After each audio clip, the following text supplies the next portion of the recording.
Crystal plaza इमारतीसमोर पार्किंगमुळे अपघाताचा धोका वाढतोय. भाजप कार्यकर्ते स्वरूप महाजन आंदोलनाच्या पवित्र्यात.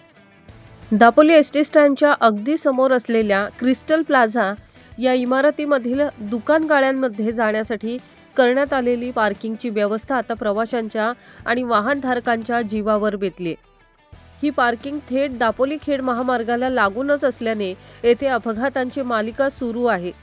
गेले कित्येक दिवस इथे सातत्याने अपघात होत आहेत आणि या समस्येकडे प्रशासनाचे लक्ष वेळीच वेधण्यासाठी भाजप कार्यकर्ते स्वरूप महाजन यांनी आक्रमक पवित्रा घेतला आहे.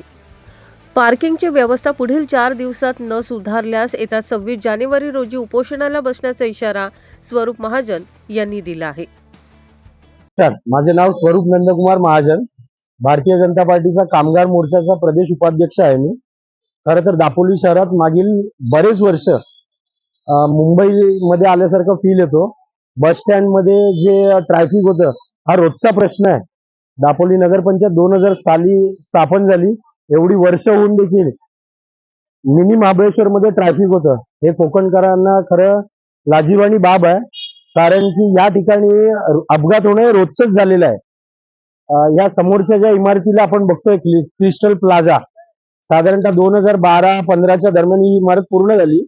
त्या इमारतीच्या समोरच्या बाजूला जे रोड वाइंडिंगचं क्षेत्र आहे, ते क्षेत्र खरं तर त्या विकासकांनी नगरपंचायतकडे वर्ग केलं पाहिजे किंवा वर्ग झालं देखील असेल, परंतु त्या इमारतीचं पार्किंग हे संपूर्ण या रोडवर आहे.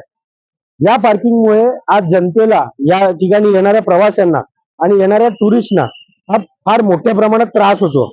खरं तर नगरपंचायत किंवा सार्वजनिक बांधकाम विभाग यांनी ती जागा एक्वायर करून त्या ठिकाणी रोड वाइंडिंगचं क्षेत्र वाढवलं पाहिजे.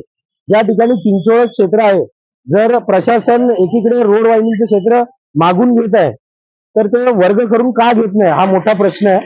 आणि खरं तर मागील 2 ते 3 महिने आम्ही रोजच बघतोय, पण इथून पुढे माझा प्रशासनाला असेल, कारण मी याच्यामधील माहिती घेतल्यानंतर ते जे गटार झाले ते PWD अंतर्गत झाल्यामुळे नगरपंचायतच्या अधिकाऱ्यांचं म्हणणं आहे की ते गटाराची रुंदी ही PWD कमी करून देईल.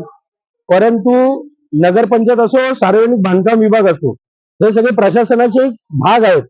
आणि जनतेला होणारा त्रास बघता पुढील 4 दिवसात या ठिकाणी होणाऱ्या पार्किंगची दापोली नगरपंचायत असेल, पोलीस स्टेशन असेल किंवा सार्वजनिक बांधकाम विभाग असेल, यांनी जबाबदारी घेऊन त्या इमारतीचं पार्किंग हे वरती कसं होईल ह्याच्याकडे जर उपाययोजना केली नाही तर पुढील 4 दिवसात उपोषणाचा इशारा देऊन 26 जानेवारी या दिवशी या ठिकाणी आम्ही उपोषणाला बसणार आहोत.